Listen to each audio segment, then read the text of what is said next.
Foam roller marches are a great exercise if you want to learn how to move your legs and keep your core stable.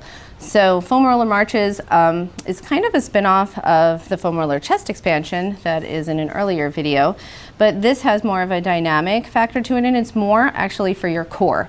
So this is something Beth and I, one of the wonderful people that work with me that I've known for a very long time.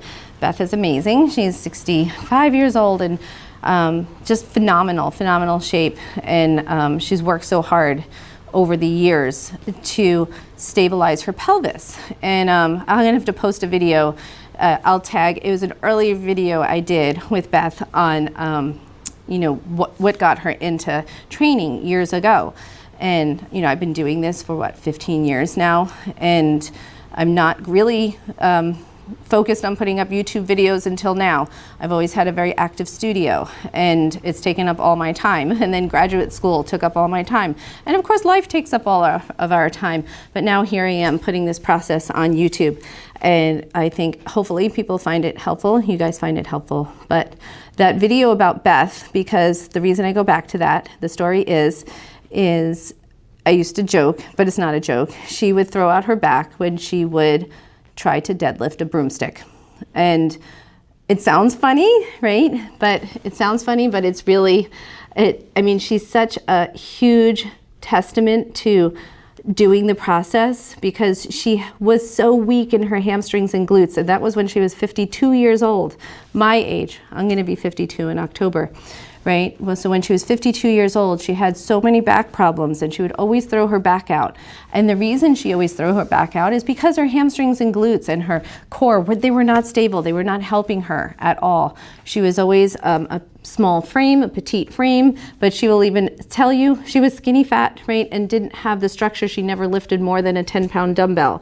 And now here she is, you know, she's just phenomenal. So I'm going to tag, I'm going to send a direction to that video so you can listen to it.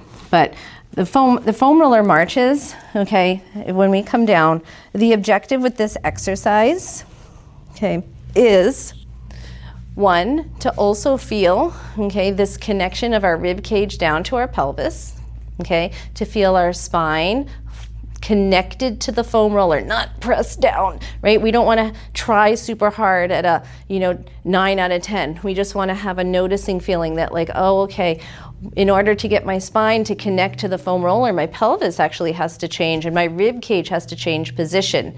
For some people who have a large extension in their neck by the time they get here, take a pillow or something small or a rolled up towel and just place it underneath, okay, your head, so you don't have a large extension in your neck, because that can cause a different problem. But I don't have a large extension in my neck, so I'm going to take that away. But as you're here, you're going to do your sigh, maybe do your forward reach here, okay? And then I give people the cue in the beginning, okay, that they can put their hands on the floor in the beginning. And what you want to do is lift up one foot. And then you're going to notice, you'll be like, oh, I really have to now lift up the other. And you have to be able to stay stable. So you don't want to be contorting or moving, right? You want to just be able to stay stable. And then I'll say, slowly take your hands away. And you're going to notice, okay, that one side is going to be a lot harder than the other. Okay, and whichever side is a lot harder than the other, right? So, for example, my left side is a challenge. So if I pick up my right, okay, I have a hard time staying stable. I have to work my left oblique so much more.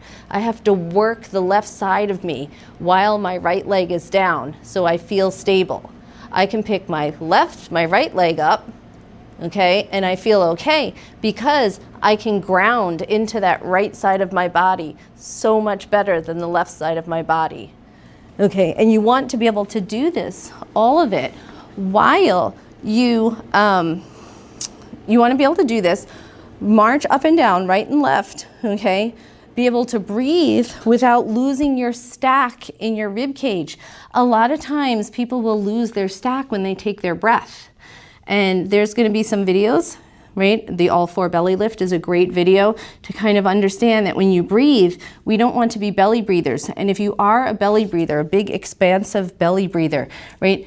How many breaths do we take a day? I don't even know what that number is really, but it's many, right? None of us take only 4 breaths a day, right? We take many breaths a day. And if we're constantly panting and belly breathing throughout all of that, right, and loosening our anterior core, right, losing our zone of apposition, right, it's gonna be very hard to develop internal stability. So you want to become a back breather, right, in the posterior side of you. You want to learn how to breathe in a different place. So that video, you can find that in the all four belly lift video, which we'll talk about that. But the foam roller marches, think of it this way, right and left is 1. Try to get 10 reps total, right? See if you can stay stable, not hold on to the sides. In the beginning, you may hold on to the sides and do so lightly, just a light fingertip. Don't grip into the floor and hold on for dear might, all right? Just light fingertip feeling, okay? And then eventually pick your hands up and see if you can march right and left, right? And a big suggestion that we give is try to get to 100 a day, right? And you're gonna notice that you're gonna feel how to stabilize your core while your legs are moving, okay? Dynamic stability. So if you wanna learn about back breathing, go look at that all four belly lift video. But in this case, this is about stability in our core while we are moving. So foam roller marches, 100, okay? Try to get up to 100. Bye.